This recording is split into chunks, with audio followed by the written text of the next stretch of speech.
ॐ अज्ञानतिमिरन्धस्य ज्ञानाञ्जनशलाकया चक्षुरुन्मिलितं येन तस्मै श्रीगुरवे नमः। नमो विष्णुपादाय कृष्णपृष्ठाय भूतले श्रीमते भक्तिवेदान्त स्वामिनिति नामिने। नमस्ते सारस्वते देवे गौरवाणी प्रचारिणे निर्विशेष शून्यवादी पाश्चात्यदेशतारिणे वाञ्छाकल्पतरुभ्यश्च कृपा सिन्धुभैव च पतितानां पावनेभ्यो वैष्णवेभ्यो नमो नमः। जय श्री कृष्ण चैतन्य प्रभु नित्यानंद श्री अद्वैत गदाधर श्रीवासादि गौर भक्तवृंद। हरे कृष्णा कृष्णा कृष्णा हरे हरे, हरे Ram Ram Ram Hare Hare. Hare Krishna. Welcome Aditya Prabhu for our evening book reading session from Krishna book, chapter 50, entitled Krsna Erects Dwarka.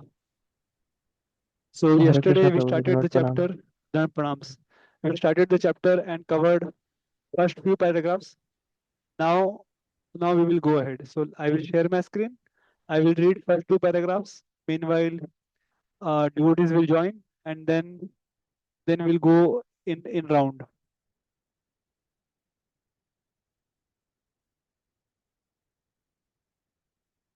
Okay.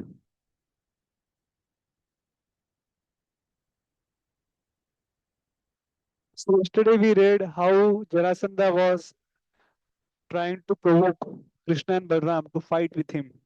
So this is the first time he is coming and fighting. So Srila Prabhupada has given very elaborate description about his army and everything. But when we'll see further in this chapter only, he will be fighting at least 17 times.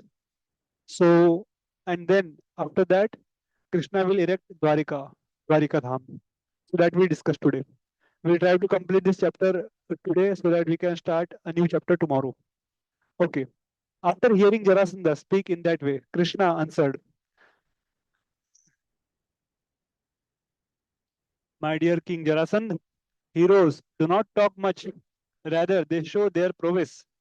Because you are talking a great deal, it appears that you are assured of your death in this battle. We do not care to hear you any longer, for it is useless to hear the words of a person who is going to die or of one who is very distressed." To fight with Krishna, Jarasandha surrounded him from all sides with great military strength. As the sun appears covered by cloudy air and dust, Krishna, the supreme sun, was covered by military strength of Jarasandha. Krishna's and Balram's chariots were marked with pictures of Garud and palm trees, respectively.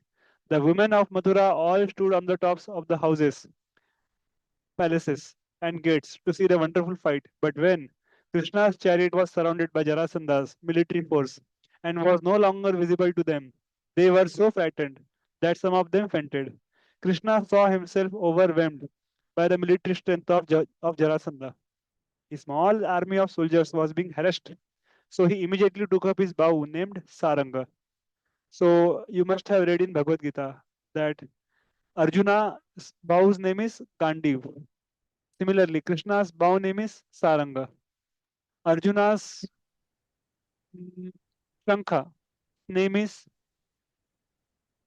Devadatta. Panchajan, Devdatta. Devadatta is Arjuna's Shankh, conch shell. Krishna's Shankh is Panchajanya. So like that, because in spiritual world everything is Chinmay, everything is conscious, everything is a person.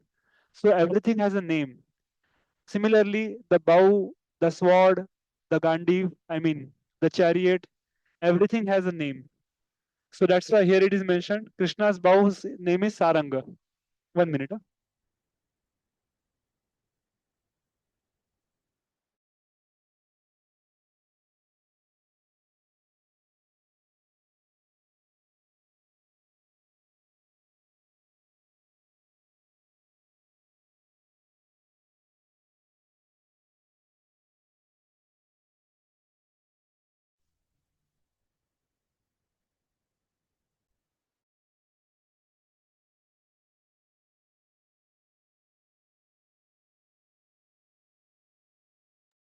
Sorry, they were calling me for prasad, so I just went on mute. So let's go ahead. He took his arrows from their quiver, and one after another he set them on the bowstring and shot them toward the enemy. They were so accurate that the elephants, horses, and infantry soldiers of Jarasandha were quickly killed. The incessant arrows shot by Krishna appeared like a whirlwind of blazing fire, killing all the military strength of Jarasandha. As Krishna released his arrows, all the elephants gradually began to fall, their heads severed by the arrows. Similarly, all the horses fell, their necks severed, and the chariots fell also, along with their flags, and the fighters and the drivers on the chariots. Almost all the infantry soldiers fell on the field of battle, their heads, their hands, and legs being cut off. In this way, many thousands of elephants, horses, and men were killed, and their blood flowed just like waves of river. In that river, the severed arms of men appeared like snakes and their heads like tortoise. The dead bodies of the elephants appeared like small islands, and the dead horses appeared like sharks. By the arrangement of the supreme will, there was a great river of blood filled with paraphernalia. The hands and the legs of the infantry soldiers floated just like different kinds of fish. The hair of the soldiers floated like seaweed and moss, and the floating boughs of the soldiers resembled waves of the river. And all the jewelry from the bodies of the soldiers and commanders seemed like many, many pebbles flowing down the river of blood. Such description of the whole battlefield is given here. Amazing. So this is first time, that's why it is mentioned in great detail. But the remaining 17 times it will be given in one paragraph. Okay. Um, Aditya Prabhu can read next two paragraphs, and then who has joined? Let me see. Sahil Prabhu has joined. So Sahil Prabhu can read next two paragraphs.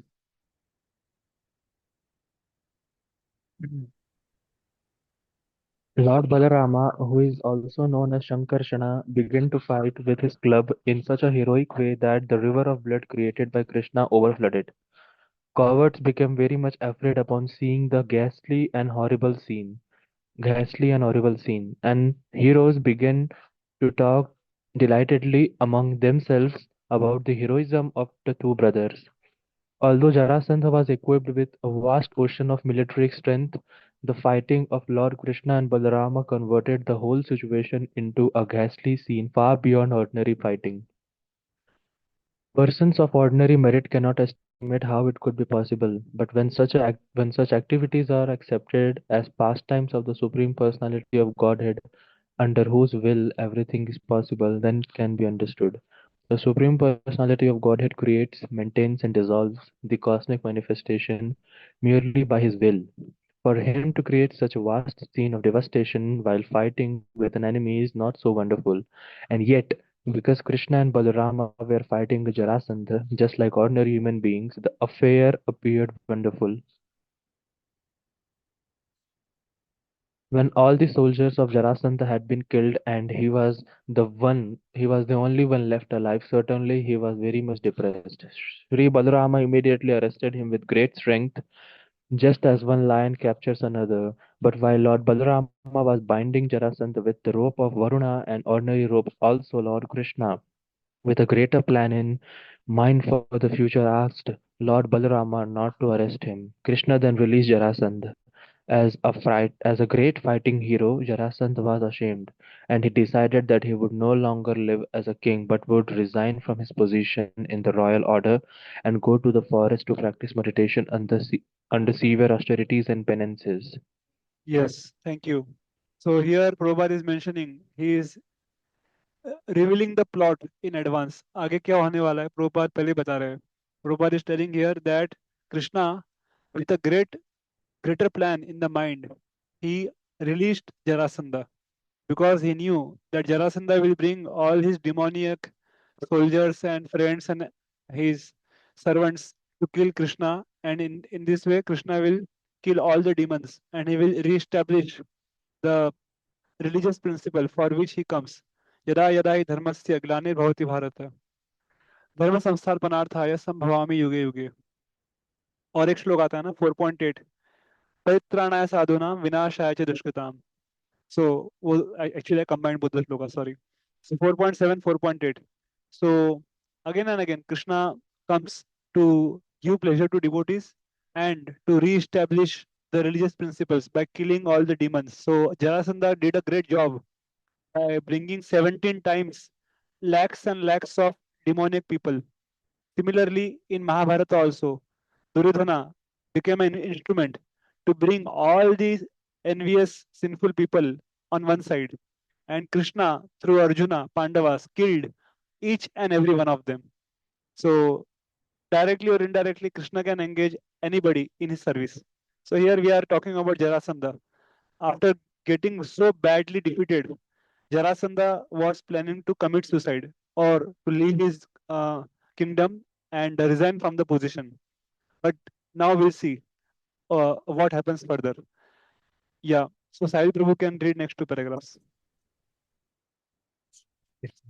As he was returning home with his royal friends, however, they advised him not to retire but to regain strength to fight again with Krishna in the near future. The princely friends of Jarasandha instructed him that ordinarily it would not have been possible for him to be defeated by the strength of the Yadu kings. The defeat he had experienced was simply due to his ill luck. The princely order encouraged King Jarasandha. His fighting, they said, was certainly heroic. Therefore, he should not take his defeat very seriously, since it was due only to his past misdeeds. After all, there was no fault in his fighting.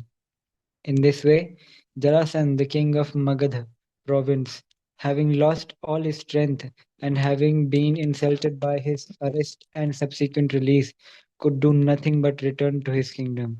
Thus, Lord Krishna conquered the soldiers of Jarasandha. Although Krishna's army was tiny in comparison to Jarasandha's, but Jarasandha's, not a pinch of his strength was lost, whereas all of Jarasandha's men were killed. Yes, we see same thing happening in Mahabharata also. Pandavas' army was very small compared to what army Kauravas had. But ultimately, Pandavas emerged victorious because Krishna was on their side. Similarly, the army of Mathura, army of King Ugrasena, was very, very small. But ultimately, uh, the Mathura's army became victorious because Krishna was fighting on their side. So wherever there is Krishna, there is victory. That last sloka of Bhagavad Gita. Yatra Yogeshwara Krishna. Tatra Shri Vijay Bhutir. There is always Vijay. If we follow Krishna's path, we are always victorious. If we follow the path of irreligiosity, like Bhishma did, then although we may be very powerful, we have to end with misery and suffering. So that is all we learn in Bhagavad Gita in the purport Prabhupada has mentioned. Anyone who takes the side of wrong, either today or tomorrow, he will have to face defeat. And if we take the side of virtue, then we are victorious. So same thing here. It's mentioned. Krishna's army was very tiny in comparison to Jarasandha's, but not a pinch of Krishna's strength was lost, whereas Jarasandha lost everything because he was irreligious. He was not fighting on the religious ground. Okay, I think it's my turn now, so I will read. The denizens of heaven were very much pleased, and they offered respects by chanting in glorification of Lord and showering him with flowers, accepting victory with great appreciation. Jarasandha returned to his kingdom, and Mathura city was saved from the danger of imminent attack. The citizens of Mathura organized the combined services of professional singers like Sutras and Magadas, along with poets who could compose nice songs, and they began to chant the victory glorification of Krishna. When Krishna entered the city after the victory, many bugles, conches, and kettle drums sounded, and vibrations of various musical instruments like bheris, turiyas, veenas, flutes, and mridangas all joined together to make a beautiful reception. While Krishna was entering, the whole city was cleansed. All the different streets and roads were sprinkled with water, and the inhabitants, being joyous, decorated their respective houses and shops with flags and festoons. The Brahmanas chanted Vedic mantras at numerous places. The people constructed road crossings and gates at entrances to lanes and streets. When Krishna was entering the nicely decorated city of Mathura in a festive attitude, the ladies and girls of Mathura prepared different kinds of flowers, garlands to make the ceremony most auspicious. In accordance with Vedic custom, they took yogurt mixed with fresh green grass and stewed it here and there to make the victory jubilation even more auspicious. As Krishna passed through the street, all the ladies and women regarded him with eyes bright with great affection. Krishna and Balaram carried various kinds of ornaments, jewels, and other booty, carefully collected from the battlefield and presented it all to King Ugrasen. Krishna thus offered his respect to his grandfather because Ugrasen was at that time the crowned king of the Yadu dynasty. Jarasandha, the king of Magad, beside the city of Mathura not only once but 17 times. In the same way, equipped with same number of military phalanxes, each and every time he was defeated and all his soldiers were killed by Krishna, and each time he had to return home disappointed. Each time the princely order of Yadu dynasty arrested Jarasandha in the same way and again released him in an insulting manner, and each time Jarasandha shamelessly returned home. So this is the point which I was making earlier, that 17 times Jarasandha was defeated so badly by Krishna and Balaram. But see, the power of positive attitude. He kept on coming and attacking Magadha, I mean Mathura, and trying to kill and capture um, Krishna Balaram. But he was defeated 17 times. In the history of India, we had a similar story of one king who had forgiven his enemy almost 17 times. So, do you know who is that person? Yes, Aditya Prabhu. Are you able to Yes, remember Prabhuji, him? Prithviraj Chauhan. Yes, yes. So he was trying to imitate Krishna. He thought, अरे भगवान ने 17 बार माफ कर दिया, मैं भी माफ कर दूंगा. But फिर क्या हुआ? Next time when he came हाँ, with bigger हाँ, army and with his own relatives, then what happened? He was captured.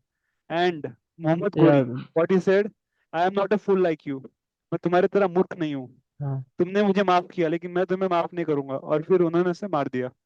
So we have to understand हाँ, that um, all these pastimes incidents, when we hear from or a teacher or a guru, spiritual instructor, then we can apply them properly. Otherwise, we may commit blunders. और उसके बाद India का इतिहास, the history of India changed because he came in and हाँ, then he became the king, and then so many things happened because of one mistake or because of uh, forgiving him so many times. So when I read this pastime, I remember him, what mistake he committed, and because of that, India had to lose so much wealth and property. So, so that's why yes, we Prabhuji, have they to took many understand. slaves also. Sorry, many slaves.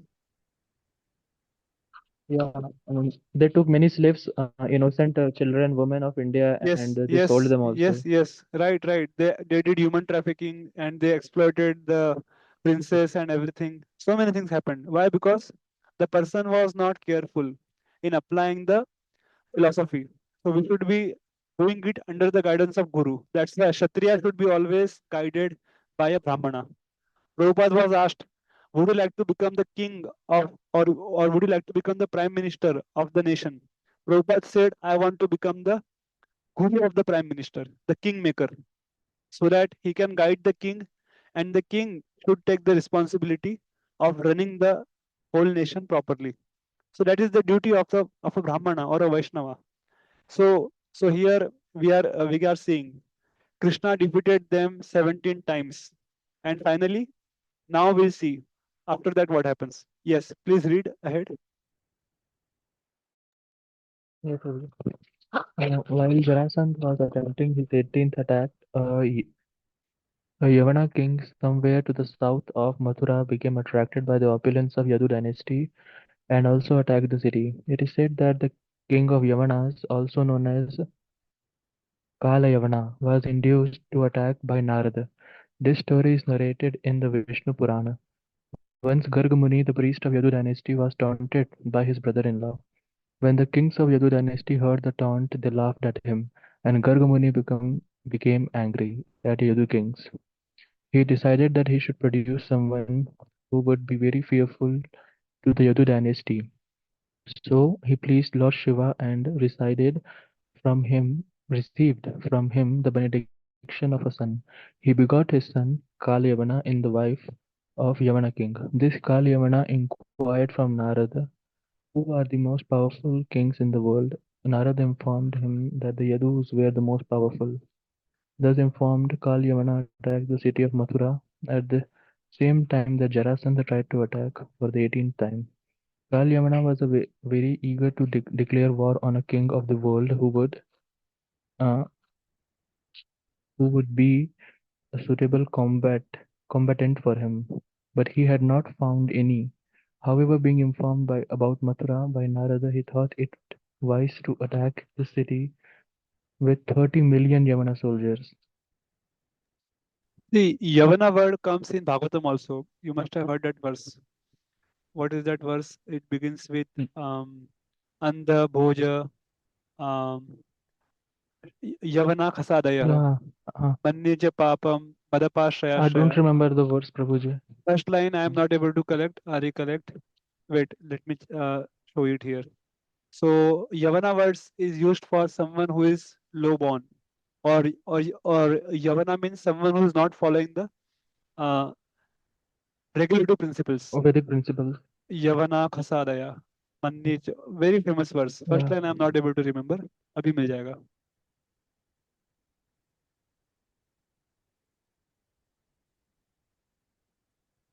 Yavana Khasadaya verse from Bhagavad. Right, he said that these appear from the bodies of the Nandini cow of Vasishtha Muni, right? Yes, so correct. And here it is When mentioned Vishwamitra that attacked Vasishtha Muni. Yeah. right. And here it is mentioned that this Kal Yavana, who was the enemy of Krishna, basically he was the son of Gargamuni. Gargamuni is also a very powerful Muni, and if you remember, Gargamuni only gave the name Krishna Balram in Gokul. He went and did the name giving ceremony, but he had problem with Yadus, so he Yeah. worshipped Lord Shiva and got this son whose name is Kal Yavana. So we'll not waste time. Once I find that verse, I will share with you on WhatsApp. So he got together all these 30 million Yavan soldiers and attacked the kingdom of Mathura along with Jarasandha. So they thought, ki, let's do it together. You are also having Yes. problem with Krishna Balram. I am also having problem. So let's both of us attack together and finish Krishna Balram. So now we'll see what happens further. Yeah, can you read one more paragraph? Yeah. Okay. When Mathura was being besieged, Lord Krishna began to consider in consultation with Baldev how much the Yadu dynasty was in distress, being threatened by the attacks of two formidable enemies, Jarasandha and Kalyavana. Time was going short. Kalyavana was already besieging Mathura from all sides, and it was expected that the day after next, Jarasandha would also come, equipped with the same number of divisions of soldiers as in the previous 17 attempts. Krishna was certain that Jarasandha would take advantage of the opportunity to capture Mathura when it was also being besieged by Kalyavana. He therefore thought it wise to take precautionary measures for defending against an attack upon Mathura from two strategic points. If both Krishna and Balarama were engaged in fighting with Kalyavana at one place, Jarasandha might come at another to attack the whole Yadu family and take his revenge. Jarasandha was very powerful, and having been defeated 17 times, he might vengefully kill the members of the Yadu family or arrest them and take them to his kingdom. Krishna therefore decided to construct a formidable fort where no two-legged animal, neither man or demon, could enter. He decided to keep his relatives there so that he would be free to fight the enemy. It appears that formerly Dvāraka was also part of the kingdom of Mathura. In Śrīmad-Bhāgavatam, it is stated that that Krishna constructed the fort in midst of the sea. Remnants of the fort Krishna constructed still exist in the Bay of Bengal, in the Bay of Dwarika. Shri Dvarika Dham ki jai. So this is the paragraph where Prabhupada is introducing about the Dvarika Dham. That Krishna, in order to protect um, the citizens of Mathura from both Jarasandha as well as Kal Yavana and all their soldiers and enemies, Krishna constructed a very, very powerful kingdom which is known as Dwarika Puri, which is still there in Gujarat as per our geography. But here it is mentioned earlier it was part of Mathura kingdom only. Or you can understand that Mathura kingdom was spread till that province of Gujarat. Like Vrindavan is spread in UP, Rajasthan, and also in some part of Haryana. But earlier it was very big. So like that, uh, we can understand from our relative perspective. Okay, only 2 3 paragraphs are remaining, so we'll go fast. Who else is there? Let me check. Yes, Tejas Prabhu, can you read next 2 paragraphs? Yes. Krishna first of all constructed a very strong wall covering 96 square miles, and the wall itself was within the sea. It was certainly wonderful and was planned and constructed by Viśvakarmā. No ordinary architect could construct such a fort within the sea, but an architect like Viśvakarmā, who is considered to be the engineer among the demigods, can execute such wonderful craftsmanship anywhere in the universe. If huge planets can float in weightlessness in outer space by arrangement of the Supreme Personality of Godhead, surely the architectural construction of a fort covering 96 square miles within the sea was not very wonderful. It is stated in Śrīmad-Bhāgavatam that this new, well-constructed city developed within the sea had regular planned roads, streets, and lanes. There were also well-planned parks and gardens filled with plants known as kalpa-vṛkṣas or desire trees. These desire trees are not like the ordinary trees of the material world. The desire trees are found in the spiritual world. By Krishna's supreme will, everything is possible. So such desired trees were planted in Dvārakā, the city constructed by Krishna. The city was also filled with many palaces and gopuras or big gates. The gopuras are still found in some of the larger temples. They are very high and constructed with fine architect skill. Such palaces and gates held golden waterpots, kalaśa. The waterpots on the gates or on the palaces are considered auspicious signs.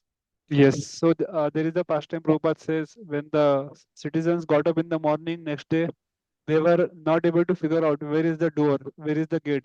So in Sanskrit, they asked each other, Dvāraka means where is the gate? Where is the gate? So that's how the city got the name Dvāraka.